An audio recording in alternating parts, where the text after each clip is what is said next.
मोहब्बत करनी ही है तो सिर्फ एक से करो, हजारों में क्या रखा है। कत्ल करना ही है तो आंखों से करो, तलवारों में क्या रखा है। Hi everyone, this is Nitin Sherawat. तो आज इस वीडियो में हम स्टार्ट करने वाले हैं नेशनल इनकम। काफ़ी ही इंटरेस्टिंग चैप्टर है एंड मज़ेदार चैप्टर है। इस चैप्टर को कवर करने के दो अप्रोचेज होती हैं। पहली अप्रोच कि आप पहले थियोरी करो एंड देन न्यूमेरिकल्स करो। सेकंड अप्रोच होती है कि आप पहले न्यूमेरिकल्स करो देन थियोरी करो। हम सेकंड अप्रोच को फॉलो करेंगे। पहले हम न्यूमेरिकल्स करेंगे एंड देन थ्योरी करेंगे। उसका फ़ायदा ये होगा कि अगर आपकी कमांड हो जाती है न्यूमेरिकल्स पे, जो कि होगी, तो आपको थ्योरी समझना काफ़ी इजी हो जाएगा एंड उसको आप जल्दी याद भी कर पाओगे। ठीक है, जो आज की वीडियो है ये बहुत ही एक बेसिक वीडियो होने वाली है। अगर आप इसको अच्छे से देख लोगे एंड अच्छे से समझ लोगे, जो आने वाले क्वेश्चंस हैं, चाहे वो आपके इनकम मेथड के हों, चाहे एक्सपेंडिचर मेथड के हों, या चाहे वैल्यू एडेड मेथड के हो, मक्खन की तरह आपके आंसर्स निकलेंगे। तो इस वीडियो को एंड तक जरूर देख लेना। ठीक है, तो स्टार्ट करते हैं नेशनल इनकम। ठीक है, नेशनल इनकम, नेशनल इनकम। अपनी पेन नोटबुक निकाल लो और मेरे साथ नोट्स बनाना स्टार्ट कर दो नेशनल इनकम के। ठीक है, मैं आपको एक बेसिक ओवरव्यू देता हूं कि नेशनल इनकम होती क्या है। नेशनल इनकम का मतलब है कि जो इंडियंस है उन्होंने अपने देश से, दैट मीन्स इंडिया से कितना पैसा कमाया, उसके अलावा बाहर की कंट्रियों से कितना पैसा कमाया। अगर मैं दोनों को ऐड कर देता हूं तो मेरा क्या आ जाता है, नेशनल इनकम आ जाता है। फॉर एग्जाम्पल, इंडियंस ने इंडिया से कमाया भाई 100 रुपये और बाहर की कंट्रियों से, एब्रोड से कमाया कितना, 200 रुपये। तो हम कह देंगे कि नेशनल इनकम कितना हो गया, 300 रुपये। बात आई या नहीं आई समझ? जी आ गई। ये बेसिक ओवरव्यू है, जिसको डेफिनेशन है जो एक्चुअल, उसको हम थियोरी के टाइम पर समझेंगे। ऑल्दो मेरे को यहाँ पे नॉर्मल रेजिडेंट यूज करना चाहिए, बट जैसे ही हम थ्योरी कवर करेंगे उसमें हम एक अच्छे डीपली अंडरस्टैंडिंग लेंगे। तो फिलहाल के लिए हम बेसिक ओवरव्यू ले रहे हैं। ठीक है, तो नेशनल इनकम का मतलब क्या है कि इंडियंस ने इंडिया से कितना पैसा कमाया, उसके अलावा बाहर की कंट्रियों से कितना पैसा कमाया। अगर मैं उन दोनों को ऐड कर देता हूं तो मेरा क्या आ जाता है, नेशनल इनकम आ जाता है।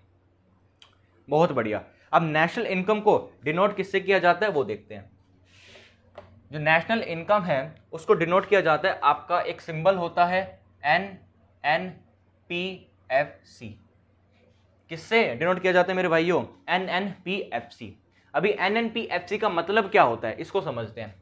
पहले वाले एन का मतलब होता है, यहाँ पे 1 लिख रहा हूं मैं, पहले वाले एन का मतलब होता है नेट, दूसरे वाले एन का मतलब होता है नेशनल, पी का मतलब होता है प्रोडक्ट,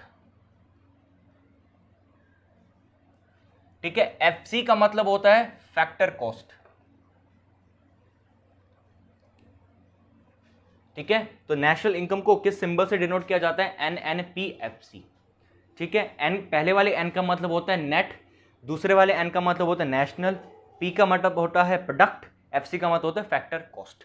तो भैया ये क्या बन गया आपका, नेट, नेशनल, प्रोडक्ट, फिर हम एक वर्ड यूज करते हैं एट, फिर बोलते हैं फैक्टर कॉस्ट। क्या हो गया जनाब, net, national, product, at, factor cost. ठीक है, देखो यहां पे एक और शब्द यूज होता है जब आगे आप पढ़ोगे, डी। मैं लिखवा देता हूं डी। जहां पर भी आपको डी दिखेगा उसका मतलब क्या होता है, डोमेस्टिक। ठीक है, कहीं कहीं पर आप एफसी की जगह क्या देखोगे, एमपी भी देखोगे, उसका मतलब क्या होता है, मार्केट प्राइस।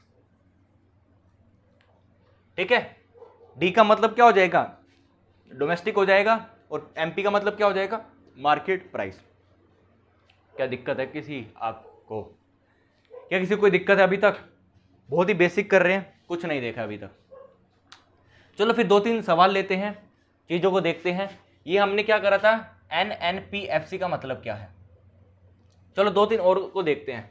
अगर मैं आपको बोलूं NDPFC का मतलब क्या है, ये FC थोड़ा नीचे लिखना पड़ता है, पी के फिर के घुटनों में लिखना पड़ता है ये FC, तो याद रखना। NDPFC का मतलब क्या होता है, तो मैंने बताया कि पहले वाले N का मतलब क्या होता है हमेशा, नेट। D का मतलब क्या हो जाएगा, अभी लिखवाया था डोमेस्टिक, और P का मतलब क्या है जनाब, प्रोडक्ट। एंड मेरे भाइयों फिर क्या आता है, एट आता है, फिर FC का मतलब क्या हो जाएगा, फैक्टर कॉस्ट। कोई दिक्कत, NDPFC को आप क्या बोलोगे, net domestic product at factor cost. अच्छा, और देखते हैं थोड़ा इनको इरेज करके, इनका मतलब क्या है एक दो को। अच्छा सर, अगर मैं बोलूं आपको, यहां पर एक और वर्ड लिख लो आप, जी का मतलब होता है ग्रोस। एक और शब्द लिख लेना, जी का मतलब क्या हो जाता है, ग्रोस हो जाता है। ठीक है, फिर लिखते हैं एक और, GDPMP, इसका मतलब क्या होगा। ठीक है, GDPMP इसको कैसे बोलेंगे, आप कहोगे जी का मतलब क्या लिखवा है, ग्रोस, तो बोलो भाई ग्रोस। डी का मतलब डोमेस्टिक, पी का मतलब भाई प्रोडक्ट, इसके बाद शब्द एट मार्केट प्राइस। कोई दिक्कत, एक और शब्द ले ले। अच्छा जी, अगर मैं बोलूं NNP, ये ऐसे ले लेते हैं, GNPMP, इसको कैसे बोलेंगे, समझते हैं इसको भी कैसे बोलेंगे जनाब, ग्रोस। दूसरे वाले एन को क्या बोलते हैं, नेट, नेशनल या नेट, बताओ, नेशनल। ये रहा दूसरे वाले एन को क्या बोलते हैं, नेशनल। तो ग्रोस नेशनल प्रोडक्ट एट, अंजी सुनाई नहीं दिया, एट मार्केट प्राइस, तब क्या बोल दोगे, एट मार्केट प्राइस। कोई दिक्कत, किसी कोई दिक्कत है, कोई दिक्कत नहीं है। तो हमने पढ़ा नेशनल इनकम क्या होता है। ठीक है, नेशनल इनकम को किस सिंबल से डिनोट किया जाता है, NNPFC। ठीक है, उसको किस तरीके से प्रोनाउंस किया जाता है, पहले वाले एन का मतलब क्या होता है, दूसरे वाले एन का मतलब क्या होता है, फिर पी का मतलब क्या होता है, फिर एफसी का मतलब क्या होता है, डी का मतलब क्या होता है, एमपी का मतलब क्या होता है, जी का मतलब क्या होता है। हमने सारी चीज़ों को देख लिया, अब आगे बढ़ते हैं। ठीक है, अब आगे देखते हैं, देखो आगे बढ़ते हैं। अब देखो जनाब, देखो सर क्या होगा, आपने ये शब्द से तो आप फेमिलियर हो गए, डेप्रिशिएशन हो गए, नहीं हो गए, अच्छा जी ठीक है। इस डेप्रिशिएशन का एक और नाम होता है क्या, रिप्लेसमेंट कॉस्ट। लिख रहे हो, नहीं लिख रहे आप मेरे साथ, लिखना है जनाब, ये सर लिखना है सब, ठीक है, लिखना पड़ेगा नहीं तो भूल जाओगे। ठीक है, डेप्रिशिएशन का तीसरा नाम भी होता है, क्या होता है, कोई बता सकता है, अरे बताओ, कंजप्शन ऑफ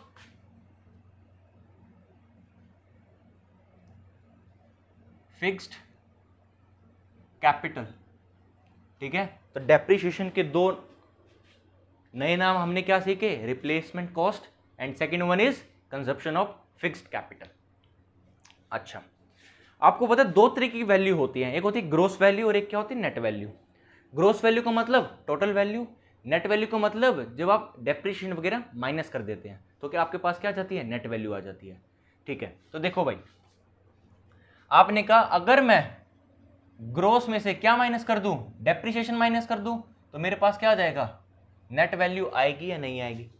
ग्रोस में से अगर मैं डेप्रिशिएशन माइनस कर दूं, मेरे पास क्या आ जाएगी, नेट वैल्यू आ जाएगी, अरे आ जाएगी, बहुत बढ़िया। तो आपके पास ये दिमाग भी होगा, अगर मैं यहाँ पे डेप्रिशिएशन ले जाऊं तो आप क्या कह सकते हो, डेप्रिशिएशन ले जाऊं तो क्या बन जाएगा, देखो net plus depreciation is equal to में ग्रोस, यही बनेगा, नहीं बनेगा, यहाँ पे डेप्रिशिएशन ले जाऊंगा तो आप ये कह सकते हो, अगर मैं नेट में डेप्रिशिएशन ऐड कर दूं तो मेरे पास क्या आ जाएगी, ग्रोस वैल्यू आ जाएगी, आएगी या नहीं आएगी। तो जनाब ये दो फॉर्मूलेज हैं, इसको याद रखना। ग्रोस में से अगर मैं डेप्रिशिएशन माइनस कर दूंगा तो नेट आ जाएगा, अगर नेट में मैं डेप्रिशिएशन ऐड कर दूंगा तो क्या आ जाएगा, ग्रोस आ जाएगा। अगर मैं आपसे पूछूं डेप्रिशिएशन की वैल्यू, वो फॉर्मूला क्या होता है, तो आप कहोगे डेप्रिशिएशन का फॉर्मूला क्या होता है जनाब, आप कहोगे ग्रोस में से अगर मैं नेट माइनस कर दूं तो मेरा क्या आ जाता है, डेप्रिशिएशन। ये तीन फॉर्मूलेज है जो आपको याद होना चाहिए, ये तीन फॉर्मूलेज हैं बेसिक फॉर्मूले जो आपको पता होना चाहिए। अच्छा, कभी कभी जो एग्जामिनर होता है ना वो बहुत चालाक होता है, वो तुमसे कुछ और दे के पूछता है, तो उसको भी देख लीजिए डेप्रिसिएशन दो और तरीके से कैसे निकल सकता है। तो देखो भाई, पेपर में तुम्हें कभी ये दे देगा, कभी रिप्लेसमेंट कॉस्ट बोल देगा, कभी कंजप्शन ऑफ फिक्स कैपिटल बोल देगा। ठीक है, तो आपको याद होना चाहिए, कभी एक ही नाम रट के चलेगी डेप्रिसिएशन और पेपर में आगे रिप्लेसमेंट कॉस्ट। पता चल रहा है डेप्रिसिएशन, तुम सोचो डेप्रिसिएशन दिया ही नहीं है, तो कहीं कैलकुलेट ही नहीं करा कुछ, और फिर कहीं कह रहे नंबर कट गए, कटेंगे भाई। ठीक है, देखो अब एक और तरीके से कैसे निकाल सकते हो डेप्रिसिएशन। बस ये याद रखना है, ग्रोस में से क्या डेप्रिसिएशन माइनस नेट आ जाता है, और नेट पर अगर डेप्रिसिएशन ऐड कर दो क्या आ जाता है, ग्रोस आ जाता है। ठीक है, तो देखो दो तरीके और लिख लो फिर। तो आपको होगी ग्रोस कैपिटल फॉर्मेशन में से अगर मैं माइनस क्या कर दूं, नेट कैपिटल फॉर्मेशन, तो मेरा क्या आ जाएगा, डेप्रिसिएशन आ जाएगा। ठीक है, कैपिटल फॉर्मेशन हमें डिटेल में पढ़ेंगे होता क्या है, अभी के लिए आप जान लो इन्वेस्टमेंट होती है। तो ग्रोस कैपिटल फॉर्मेशन में से मैं क्या माइनस कर दूं, नेट कैपिटल फॉर्मेशन, तो क्या आ जाएगा, डेप्रिसिएशन। ठीक है, इसको डिटेल में पढ़ेंगे, पूरा टॉपिक ही है ये। आगे एक और आ जाता है कि ग्रोस डिस्पोजेबल इनकम,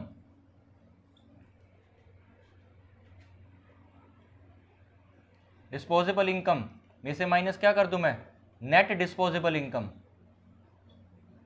तो मेरे पास क्या आ जाएगा, डेप्रिसिएशन। ठीक है, तो आपके पास क्या आ जाएगा, डेप्रिसिएशन। अब जनाब डिस्पोजेबल इनकम है क्या, डिस्पोजेबल इनकम का मतलब है जो भी टैक्स वगैरह कटने के बाद जो आपके पास इनकम बचती है उसको हम क्या बोल देते हैं, डिस्पोजेबल इनकम बोल देते हैं। फॉर एग्जांपल, आपकी सैलरी थी पर एनम, एक साल की सैलरी आपकी 50 लाख रुपए की। ठीक है, उस पर आपका लगता है 10 लाख का टैक्स, तो आपके पास कितनी सैलरी आएगी, 40 लाख रुपए आएगी। उस 40 लाख को ही हम क्या बोल देते हैं, डिस्पोजेबल इनकम बोल देते हैं। ठीक है, अच्छा जी, टैक्स लगने के बाद जो आपके पास नेट पे मिलता है आपको, उसको हम क्या बोलते हैं, डिस्पोजेबल इनकम बोलते हैं। तो ये लगभग 4 से 5 तरीके हैं जिस डेप्रिसिएशन कैलकुलेट करने के। ठीक है, तो ये आपको पता होना चाहिए। आगे बढ़ते हैं, इसको अगर कोई होशियार बालक है जो इसको नहीं लिख रहा है तो भैया स्क्रीनशॉट ले लो, नहीं तो लिख रहे होगे आप साथ में तो ले लेना भाई स्क्रीनशॉट, पीछे हट गए हैं। ठीक है, आगे बढ़ते हैं। अब आगे बढ़ते हैं, हो सकता है आप में से 5 से 10% बच्चों को समझ ना आ रहा हो ये क्या चल रहा है, बट मैं इस बात की गारंटी देता हूं, अगर आप इसको ढंग से देख लोगे या मेरे साथ समझ लो, बस अभी कुछ नहीं करना, समझना है। ठीक है, ये जो मैं लिखवा रहा हूं उसको लिखते चले जाना है, बस इतना कर लो। आने वाली अगली वीडियो में या इसी वीडियो में कराऊंगा मैं, आपके सारे डाउट्स क्लियर हो जाएंगे, ये फंडा है क्या। ठीक है, फंडा है क्या, इसी में करा के जाऊंगा 3 से 4 क्वेश्चंस। ठीक है, बस लिखते जाओ आप मेरे साथ। ठीक है, आगे देखो, आगे बढ़ते हैं। अब एक शब्द आपने पढ़ा होगा या नहीं पढ़ा होगा, देखो NFIA, इसका मतलब क्या होता है, net factor income from abroad. ठीक है, अब्रोड को मैं क्या बोल सकता हूं, rest of the world. Abroad को मैं क्या बोल सकता हूं, rest of the world. Abroad, abroad. ठीक है, क्या बोल सकता हूं भाई, रेस्ट ऑफ द वर्ल्ड। अच्छा, बता रहा हूं अभी होता क्या है, ये निकलता कैसे है, देखो भाई NFI ये निकलता कैसे है, factor income two factor income from abroad minus कर देंगे फैक्टर इनकम टू अब्रोड। ठीक है, अगर मैं फ्रॉम में से 2 माइनस कर दूं मेरे पास क्या आ जाएगा, NFI आ जाएगा, net factor income from abroad. Net factor income from abroad का मतलब है नेट पैसा। फॉर एग्जांपल देखो, फैक्टर इनकम फ्रॉम अब्रोड का मतलब है कि हमारे लोगों ने बाहर से कितना पैसा जनरेट किया, कितना पैसा आया। ठीक है, फैक्टर इनकम टू अब्रोड का मतलब है कि हमारे देश से फॉरेनर्स कितना पैसा लेकर गए हैं, या हमारे देश से फॉरेनर्स ने कितना पैसा कमाया, उन दोनों का जो डिफरेंस है उसको हम कहते हैं NFI। मैं दोबारा बोलता हूं, इंडियंस ने बाहर से कितना पैसा कमाया तो फैक्टर इनकम फ्रॉम अब्रोड, उसमें से अगर मैं माइनस कर दूं कि बाहर देश के लोगों ने, फॉरेनर से हमारे देश से कितना पैसा कमाया, फैक्टर इनकम टू अब्रोड, उसको बोलते हैं NFI। ठीक है, अब लिखेंगे मेरे साथ, डोमेस्टिक, अगर मेरे को डोमेस्टिक से नेशनल पर जाना है, अगर मेरे को डोमेस्टिक से नेशनल पर जाना है तो मेरे को क्या ऐड करना पड़ेगा, NFIA ऐड करना पड़ेगा। ठीक है, अगर मेरे को नेशनल से डोमेस्टिक पर जाना है तो मेरे को क्या सब्ट्रैक्ट करना पड़ेगा, NFIA माइनस करना पड़ेगा। ये दोनों फॉर्मूलेज हैं, याद कर लेना, मतलब ये तीनों। अगर मेरे को डोमेस्टिक से नेशनल पर जाना है तो NFIA ऐड करना पड़ेगा, अगर मेरे को नेशनल से किस पे आना है, डोमेस्टिक पे, तो क्या माइनस करना पड़ेगा, NFIA माइनस करना पड़ेगा। ठीक है, हो सकता है आपको कुछ ना समझ आया हो, कोई दिक्कत नहीं है, आपको बस लिखते चले जाना है अभी। ठीक है सर, अगले चीज़ों पर बढ़ते हैं। स्क्रीनशॉट ले लो भाई, जो नहीं लिख रहा है, जो होशियार बच्चा है, जो नहीं लिख रहा है तो ले लो इसका स्क्रीनशॉट। ठीक है, ये तो भाई साथ साथ लिखते रहो, बहुत काम आते हैं ये। अगले कॉन्सेप्ट पे बढ़ते हैं, जो हमारा क्या है, NIT को क्या बोलते हैं, नेट इनडायरेक्ट टैक्स। क्या बोलते हैं, नेट इनडायरेक्ट टैक्स। अच्छा सर, अब देखो दो तरह के, चलो पहले बताता हूं। देखो, अगर आपको फैक्टर कॉस्ट से किस पर जाना है, मार्केट प्राइस पर जाना है, अगर आपको फैक्टर कॉस्ट से मार्केट प्राइस पर जाना है तो क्या होगा, आपको NIT ऐड करना पड़ेगा, नेट इनडायरेक्ट टैक्स को ऐड करना पड़ेगा। अब ये क्या है सर, ये इसको समझाता हूँ, ये क्या सिस्टम है इसका, इसको बताता हूँ। देखो, फैक्टर कॉस्ट का मतलब होता है कि किस कॉस्ट पर आपका कोई सामान तैयार हुआ है। तो एग्जांपल लेते हैं, आपकी फैक्टर कॉस्ट है 500 रुपये। फैक्टर कॉस्ट कितनी है, 500 रुपये। 500 रुपये पे आपका सामान बन के तैयार हो गया। ठीक है, अच्छा, क्या जब इसको मार्केट में बेचने जाओगे तो सरकार आपसे टैक्स लेगी नहीं लेगी? कौन सा टैक्स, प्रोडक्शन टैक्स, हो सकता है सेल्स टैक्स, अब तो हट गया, GST लगता है अब तो। ठीक है, अच्छा जी, आपने कहा मान लेती सरकार ने क्या ले लिया है, इसको मैं 100 रुपये कर देता हूँ, 100 रुपये। सरकार ने क्या करा, 10 रुपये आपसे क्या ले लिया, टैक्स ले लिया। तो कौन सा टैक्स है वो, इनडायरेक्ट टैक्स है। इनडायरेक्ट टैक्स आपसे वसूल कर लिया 10 रुपये का। तो जब आप मार्केट में बेचने जाओगे तो सामान कितने पे बिकेगा, 110 रुपये बिकेगा। तो आप कहोगे जब मैं सामान बेचने जाऊंगा तो 100 रुपये का सामान पे 10 रुपये का टैक्स लग रहा है, तो अपनी जेब से टैक्स थोड़ी दूंगा, तो कितने का बेचूंगा, 110 रुपये का बेचूंगा। तो ये क्या है, आपकी फैक्टर कॉस्ट है, और ये वाला प्राइस कितना है, मार्केट प्राइस है, मार्केट में कितने रुपए का बिक रहा है। अब कभी कभी ये भी हो सकता है कि जो सरकार है वो आपको सब्सिडी दे दे, और सब्सिडी किसको दी जाती है, प्रोड्यूसर को दी जाती है। ये फंडा भी समझ लो। मान लेते हैं कि भाई ABCD, कोई ABC क्या है, कोई कंपनी है, ठीक है, कोई गुड्स बनाती है, ठीक है, और इसका गुड्स तैयार होता है 1000 रुपये में। 1000 रुपये में क्या है, ये बेचती है, क्या करती है भाई, 1000 रुपये में बेचती है। अच्छा, सरकार ने कहा देखो आप क्या करो, कंज्यूमर से 1000 रुपये चार्ज मत करो, कंज्यूमर से 1000 रुपये चार्ज मत करो, आप सिर्फ चार्ज करो 800 रुपये। सरकार ने क्या करा, ABC को क्या कहा कि आप जो प्रोडक्ट के 1000 रुपये चार्ज कर रहे हो कंज्यूमर से, उस पे 1000 रुपये मत लो कंज्यूमर से, कितने रुपए लो, 800 रुपये लो।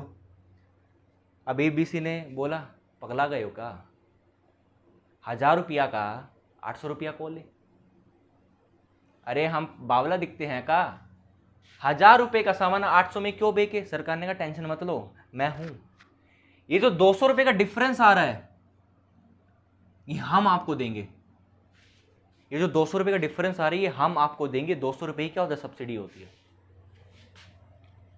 क्या होती है, सब्सिडी होती है, जो सरकार पे करती है। किसको पे करती है, प्रोड्यूसर को पे करती है।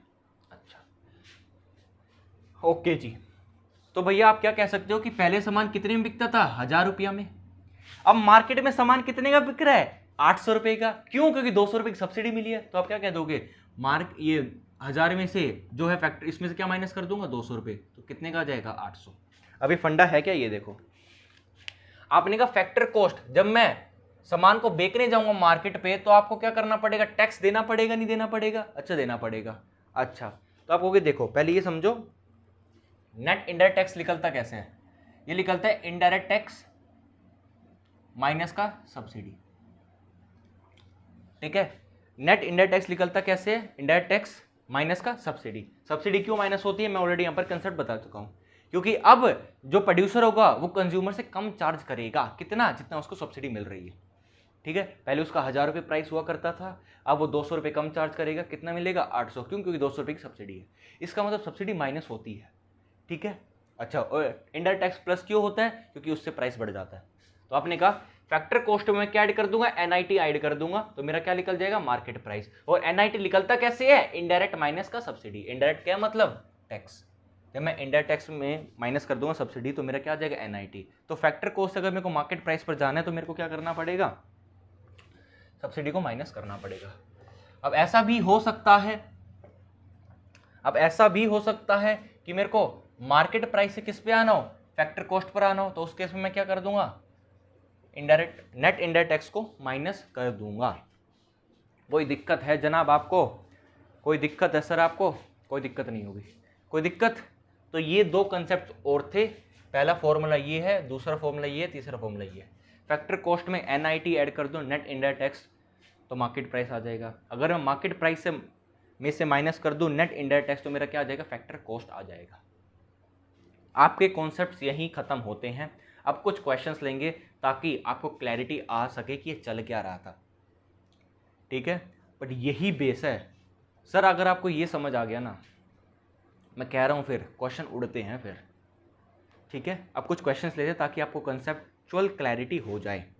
तो इसका स्क्रीनशॉट ले लो, हम इरेज करते हैं इसको। रेडी हो सर, नोट्स रेडी हो चुके हैं, आपको एक बार नज़र मार लेना। ठीक है, वीडियो को पॉज करके एक बार नज़र मार लो सब पे। इतने में आगे बढ़ता हूँ।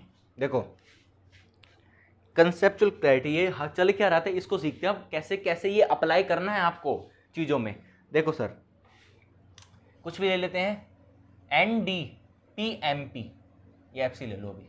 NDPFC को आपको चेंज करना है GDPFC में। देखो NDPFC को आपको चेंज करना है किसमें, GDPFC में चेंज करना है। ठीक है, देखो यहां पर क्या लिखा है, N, यहां पर क्या लिखा है, G। पहले वाले N को क्या बोलते हैं, नोट्स में देखो, पहले वाले N को क्या बोलते हैं, नेट बोलते हैं, नहीं बोलते हैं। और G को क्या बोलते हैं, ग्रोस बोलते हैं। अगर आपको नेट से ग्रोस पर जाना है, तो क्या ऐड करना पड़ेगा, डेप्रिसिएशन। लिखवाया था ना, नेट प्लस डेप्रिसिएशन क्या आ जाता है, ग्रोस आ जाता है। ठीक है, तो नेट से अगर जी पर जाना है, एन से जी पर जाना है, तो क्या ऐड करना पड़ेगा, डेप्रिसिएशन ऐड करना पड़ेगा। ठीक है, अब ऐसा आपने पहले उठाया, अब दूसरा उठाते हैं। ये क्या होता है, डोमेस्टिक, ये भी क्या है, डोमेस्टिक। क्या दोनों सेम है, ये भी डी है भैया, ये भी डी है, तो कोई चेंज नहीं होगा। पी को हम देखते नहीं है। यहाँ पर क्या लिखा है, फैक्टर कॉस्ट, यहाँ पर भी क्या लिखा है, फैक्टर कॉस्ट। क्या दोनों सेम है, जी सेम है, तो इसको भी चेंज नहीं करना है। तो ये हमारा क्या है, आंसर। पहला क्या था, नेट था, ये क्या था, ग्रोस। नेट, इस पूरे को इसमें चेंज करना है, तो हम पहला देखेंगे यहाँ पर क्या लिखा है, नेट लिखा है, यहाँ पर क्या लिखा है, ग्रोस। नेट से ग्रोस पर जाने के लिए क्या ऐड करते हैं, डेप्रिसिएशन। बाकी पूरा क्या था, सेम था। आगे बढ़ते हैं। ठीक है, आगे और चीज़ों को देखते हैं, थोड़ा सा खतरनाक लिखते हैं अब। ठीक है, अब देखो आगे, NNPFC को आपको चेंज करना है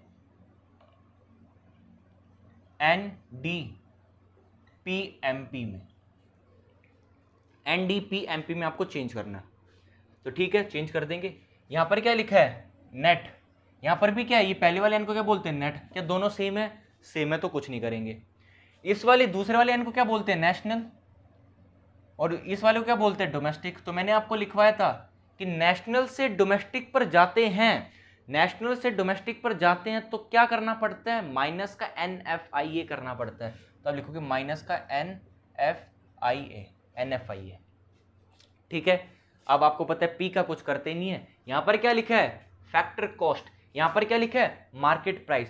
फैक्टर कॉस्ट से मार्केट प्राइस पर आना है तो क्या ऐड करना पड़ेगा, नेट इनडायरेक्ट टैक्स ऐड करना पड़ेगा, आंसर।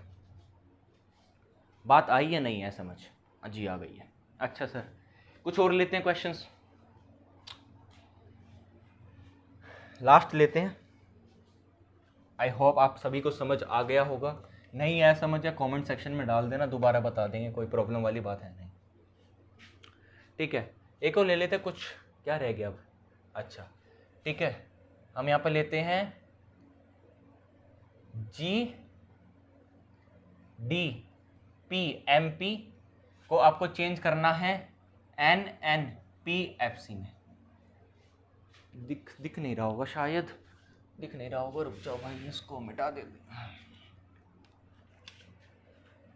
GDP को आपको चेंज करना है NNPFC में। तो आप कहोगे ठीक है, यहाँ पर क्या लिखा है G, यहाँ पर क्या लिखा है N। इस वाली G का मतलब क्या होता है ग्रोस, पहले वाली N का मतलब क्या होता है नेट। ग्रोस से नेट पर जाना है तो क्या माइनस करना पड़ता है, डेप्रिसिएशन, तो हम लिखोगे माइनस का डेप्रिसिएशन।